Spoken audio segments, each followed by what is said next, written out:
আমরা না একটা খুব ইয়াং জেনারেশনের টেন্ডেন্সি দেখতে পাচ্ছি। যখনই তাদের ব্রেকআপ হয়ে যাচ্ছে, ব্রেকআপ আমাদের সবার হয় জীবনে, আর যখনই আমাদের ব্রেকআপ হয়ে যাচ্ছে তখন আমরা কি করছি, অন্য কারুকে খুঁজতে আরম্ভ করে দিচ্ছি।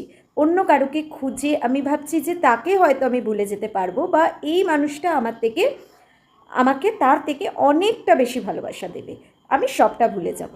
এটা আপনি ভাবছেন, কিন্তু যখন আপনি করতে যাচ্ছেন জিনিসটা তখন দেখছেন যে ওটা তো কুঁয়ো ছিল, এটা তো খাইতে লাভ দিচ্ছেন। ভুল করেও এই কাজ করবেন না।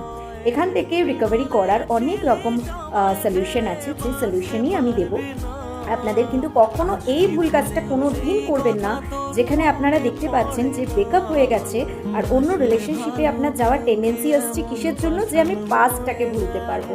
বারবার করে কল, বারবার করে চ্যাট, এই যে একটা হ্যাবিচুয়েটেড ব্যাপার হয়ে যাচ্ছে, এই হ্যাবিচুয়েটেড ব্যাপারটা আপনি যখন পাচ্ছেন না তখন আপনার কষ্ট হচ্ছে।